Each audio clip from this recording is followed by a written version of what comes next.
Corporación Inmanente. Corporación Inmanente. Presencia internacional en medios. Dentro de las múltiples crónicas y la anecdótica parafernalia que forman parte del legado de su figura, no muchos conocen de su paso por México, estancia durante la cual incluso recibió su iniciación en el 33º grado de la masonería y fundó una extravagante orden secreta. Entre las fuentes que hablan sobre este viaje que Crowley realizó en 1900, por sugerencia de un par de colegas parisinos del Golden Dawn, tiempos durante los cuales no muchos viajeros se animaban a cruzar los mares para llegar desde Reino Unido hasta las estrambóticas tierras mexicanas, se encuentra el libro The Confessions of Aleister Crowley, que él mismo escribió, además de algunas menciones aisladas de personas que aparentemente se encontraron con el controvertido mago ceremonial en este país.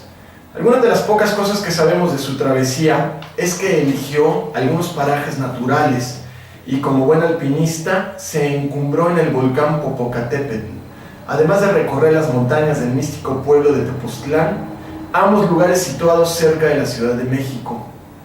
Crowley halló en el peyote líquido una delicadeza metafísica y recorrió el país, tal vez buscando el eco del espejo transtemporal de Quetzalcóatl, lugares cercanos a donde supuestamente este dios guerrero recibió el bautizo.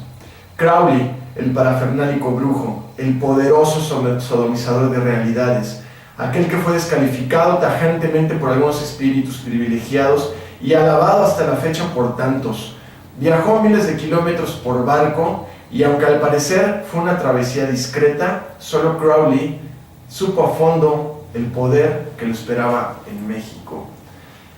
Buenas noches, internautas. Una vez más nos encontramos en la frecuencia siniestra. Esta es una anécdota de Aleister Crowley, de su paso por nuestro país, cerca de nuestro estado. Vino a buscar poder. Es cierto que en México hay poder, existió el poder que la conquista trató de minimizarlo, de enterrarlo, de destruirlo, así como la Iglesia Católica quiso esconder el poder de los indígenas y quiso ocultar a toda costa mediante templos, los verdaderos templos que nosotros los mexicanos poseemos en este país y los puntos de poder. Entramos con el track de Dazed and Confused de Led Zeppelin, con una magnífica ejecución por parte del grupo, en especial Jimmy Page, seguidor de Crowley, coleccionista de manuscritos de puño y letra de Crowley, compró Casa Boleskine en el lago Loch Ness, en Escocia, y bueno, escogí este track particularmente por la influencia que Crowley ha ejercido sobre Page. El verdadero ocultista opera solo con energía, así como el químico, conociendo las leyes de la composición de la materia, combina los elementos simples para obtener la síntesis de lo que busca. Analiza un compuesto para determinar los elementos que los constituyen. Así también el mago, conociendo las leyes de la energía, puede combinar la de los pensamientos, sentidos y deseos, manejándolos a voluntad. Él puede andar sin hundirse en el mar de las pasiones humanas.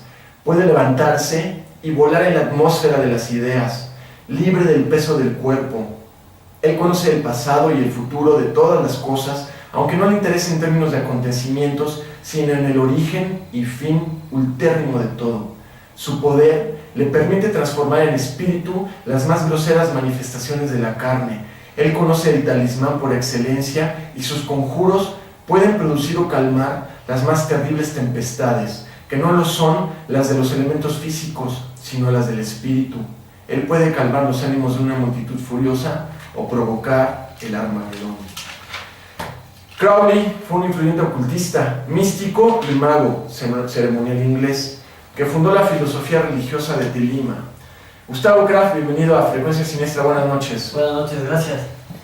Un tema que a los dos nos apasiona, una figura, un ícono dentro de la cultura hasta pop, ya que los Beatles y muchos como Marilyn Manson y muchos, incluso el mismo Charles Manson, mucha gente habló de Crowley como influencia. Fundó la filosofía religiosa de Thelema, mucha gente la sigue hasta la fecha, así como Crowley tuvo mentores y maestros, él se convirtió en un maestro y es una figura muy importante dentro del ocultismo del siglo XIX, el siglo XX, hasta el siglo XXI y posterior, ¿no, Gustavo? Claro, este personaje, pues ahora sí se me hace, bueno, ahorita que lo estuve estudiando porque ya tenía tiempo de que lo había abandonado por la cuestión de consultar los autores de mi carrera, pero ahorita retomando este gran personaje, pues también se tiene que ver en cuestiones de la filosofía, de la metafísica. Obvio que en ciertas formas se puede ver este personaje, qué es lo que trabajó.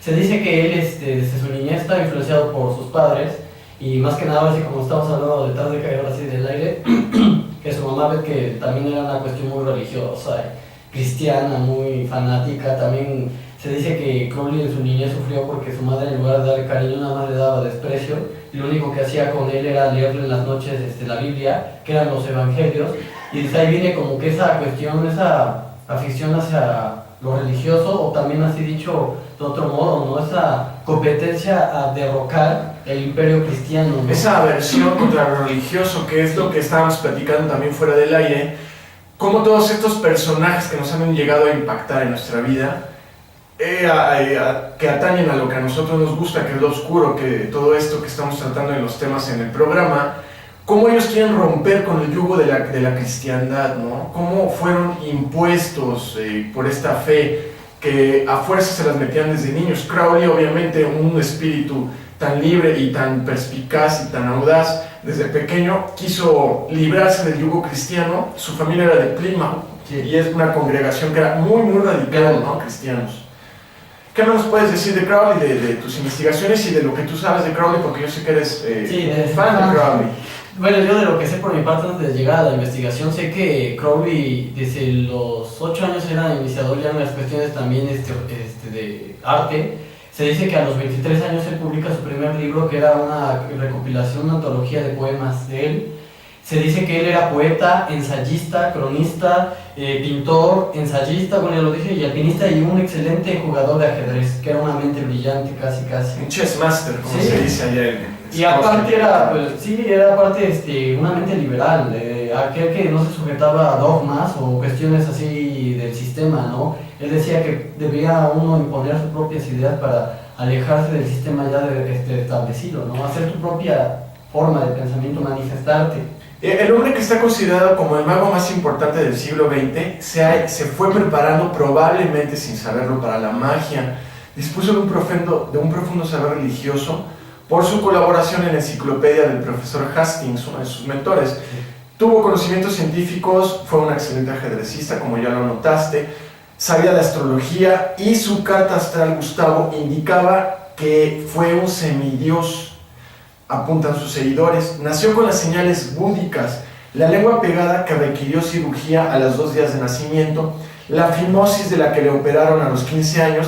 La fimosis es una condición de que el prepucio está pegado al pene de una manera muy, muy arraigada, y que solamente mediante cirugía podían tratar esta fimosis.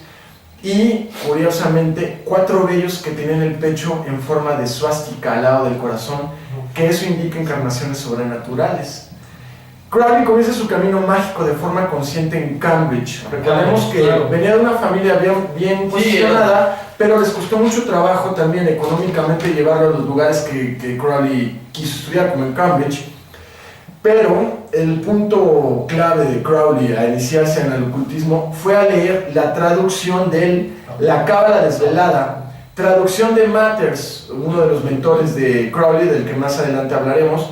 Después descubrirá la compilación del ceremonial mágico realizada por A.E. White el 31 de diciembre de 1896 en Estocolmo. Tiene su primera experiencia de liberación interior. En palabras de Crowley: descubrí que poseía una capacidad mágica que formaba parte de mí.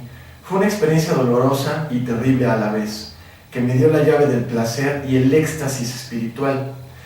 Fue un famoso mago y una de las figuras más influyentes en el ocultismo moderno.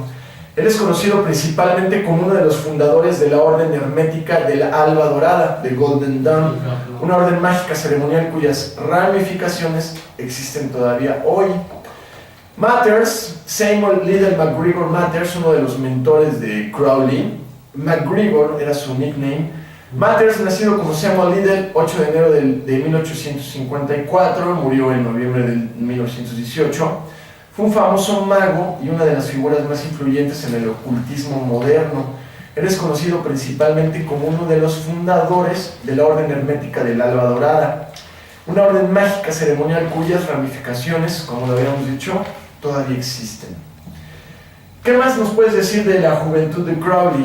Bueno, en la cuestión de la juventud él ya empieza a sentir esa atracción hacia lo oculto, ¿no? Porque se le considera también uno de los grandes ocultistas y se empieza a meter en toda la cuestión de lo que es la magia, el estudio de la cábala, lo que has dicho hace un rato, en el esoterismo, en el yoga también se empieza a meter o a ramificar. Esto del yoga es por un sujeto que se llama Alan Benedek, que lo introduce a la meditación, le hace esa invitación y empieza a tener empieza como que a expandir su conocimiento, ¿no? De la cuestión unida a lo espiritual. También ya posteriormente él estructura su propio sistema, que lo dijiste también que es el telema, pero también hace una estructura que se llama la famosa Magic, que termina con K. Con K, Magic.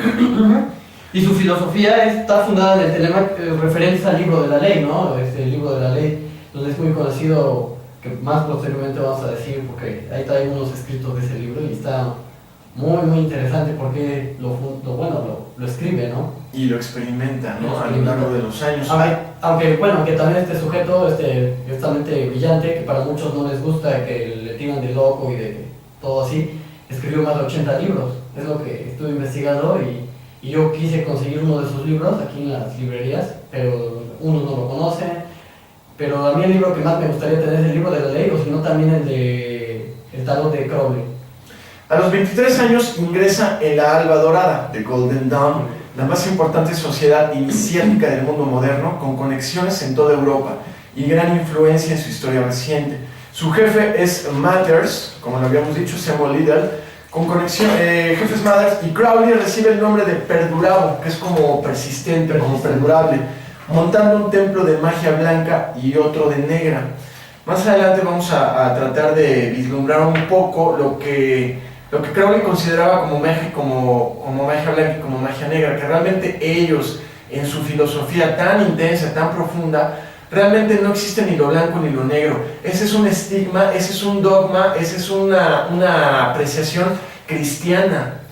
En el campo energético, Gustavo, no hay ni bien ni mal, no hay oscuridad. Todo pertenece a lo mismo. Exacto. Vamos a un corte y regresamos a Frecuencia Siniestra. Más adelante comentaremos lo que nos hace el favor de hacernos llegar mediante mensajes. Recuerden la fanpage para interactuar con nosotros, Frecuencia Siniestra en Facebook.